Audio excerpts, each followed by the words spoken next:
A few of these daily vlogs I've done have been hard for me when it comes to trying to figure out a topic for the week. Hence, going out and to the Twitterverse and seeing what folks want to talk about.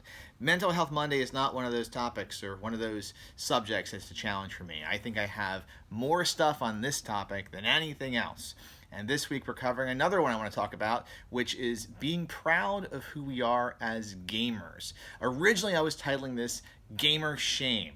And I decided, screw that. Let's get rid of that whole idea and be proud of it and be proud of who we are and what we do and be positive and upbeat. And I'm going to stand with all my fellow geeks and nerds out there. And we're going to say together proudly, we are gamers and we're here and we're really cool. Most of us are. Not all of us. Some of are jerks, but hopefully none of the folks watching this video. It took me a long time to be comfortable talking openly with people that were not kind of in our tabletop role-playing world or even adjacent nerddoms like video games or cosplay, things like that, about what I did as a hobby. I would say for much of my 20s and then a lot of my 30s, for me, there was a shame, a hesitancy to be open about who I was when it came to gaming and what I did in my spare time. I work for a fairly large company, and we have outings and client events, and I've always been expected to be open with what I do when it comes to my pastimes. A lot of folks will discuss how much they love to golf or tennis or what sports teams they are fans of. When I tell someone that I'm from Philadelphia, they will often just say, so what do you think about the Eagles doing such and stuff with the sportsing? And I don't know what to say because I barely watch sports. I'm kind of watching the Olympics right now because that's cool, but I really don't watch sports through the year unless it's a really big game. Like when the Eagles went to the Super Bowl, I watched that. When I lived in Pittsburgh and the Steelers went to the Super Bowl all those times, I watched those games too. But it's been a long time since I've regularly watched sports. And even when I did regularly watch sports, I only did so when I was in Pittsburgh, living there in the mid-2000s. Because I had just started getting into, work in a big corporation, and it was expected of me to be able to talk about sports. And I think that some of that hesitancy to say, hey, yes, I play tabletop role-playing games. Hey, I play Dungeons & Dragons. The hesitancy was there because there was this feeling inside that I didn't want to reveal that maybe I hadn't grown up yet. A little that Peter Pan syndrome, maybe. That while everyone else moved off to play golf and watch cable news, my mind soared at the thought of rolling 20-sided dice at a table and having Lord of the Rings marathons. That was where I got excited thinking about what to do in the weekend. It wasn't about whatever game was on Sunday. I know people that will literally, and some of them are gamers. This is nothing about sports. I don't like sports, but I know there are some of you that will watch like every college football game on Saturday, and then on Sunday you're gonna watch whatever game's on. It could be like the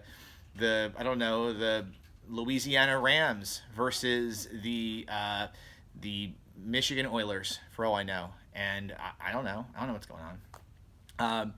But I still had that lingering embarrassment about our hobby in the back of my mind sometimes when I had these conversations with people. And I would, I was afraid of not being accepted or being laughed at or made fun of. And that somehow what I did wasn't either worth those conversations or it was something that had to be kind of held back. And I'm in my 40s now, and I really don't give a shit anymore. And now I'm done being quiet about our hobby. I'm fairly open about it and about what I do in my spare time, and I have been for about 4 or 5 years now. Kind of during my blogging days, I decided to stop keeping all that stuff repressed in my mind. I started to just tell everyone what I did. And you know what? After you have the first few conversations, it's really not too hard to be more open. And sometimes people do have questions, and that's okay. But this is a much easier conversation now than it used to be. And it kind of goes like this. well, what do you do during the weekends? What kind of stuff do you do? Like, oh, well, I play tabletop role playing games like Dungeons and Dragons. Oh, well, is that like what they do in Stranger Things? And it's like, yes. And that's it, because everyone's watched Stranger Things. And I'm really grateful right now for all the famous gamers who have stepped up and who aren't ashamed of our hobby, like, Deborah Ann Woll and Anderson Cooper and like the number one hottest Pittsburgh gamer with the soon to be second coolest dungeon tavern basement gamer room, Joe Manganello. Thank you to all of you for being so open about like you in the hobby, because I think that's needed. I think people need to see that, need to hear it on late night talk shows about people still play these games.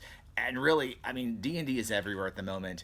Role-playing games are everywhere at the moment, and this is a great time to be a gamer. So I really hope that many of you are being more open. And if you're not, if you're still feel like you need to keep it inside and keep it quiet, that's totally okay. Be as open as you want to be. But if you have a moment, just think about maybe reaching out and saying something and just seeing what happens. You're going to find there are way more of us than you can imagine, actually. I can't say how often I will mention playing Dungeons and Dragons as a kid, and either someone knows a kid that played D&D, or they played D&D themselves, or some other role-playing game. I had a conversation with someone just a few months ago when I mentioned D&D, like, oh, I never played that. And I was like, oh, yeah, okay. I played Vampire. I was like, oh, okay, well, hey, I guess you got a lot of D10s and stuff. And that was a really fun conversation. I did mention maybe at some point playing again and they were not interested, but at least they understood what was going on in my head sometimes, which could be a scary thing. But I think we need to be more open. We all need to stand up. Don't be ashamed of who you are, and just proudly say to people who are non-gamers that you're a gamer. And maybe at some point they will be a gamer. Maybe they'll step forward and say, I'm going to try this now because I know you and you play, and I'm going to try it because it sounds awesome. So, and some folks may just never quite understand. I'll never forget this one guy that I worked with on a workshop years ago who made the quip, isn't that what, when I said I played Dungeons and Dragons, isn't that what nerds used to play in the basements of the 1980s? And I said, yeah, and all those nerds now run the world.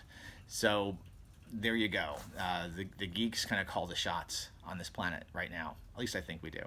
So, all right, well, that's it. Thanks for watching today. Hope you enjoyed the topic. If you've had similar experiences, please leave a comment below. Let's have the chat about that. How did you breach the conversation with your coworkers and friends and family members that don't know you're a gamer? Were you open about it, or did you kind of keep it quiet until it kind of just got revealed? They go into your house and see your collection of first edition AD&D stuff, and they had some questions. I'd like to hear about it. I think a lot of folks would too. So play nice, friendos, and I will see you all tomorrow for a Talos Tuesday. Take care.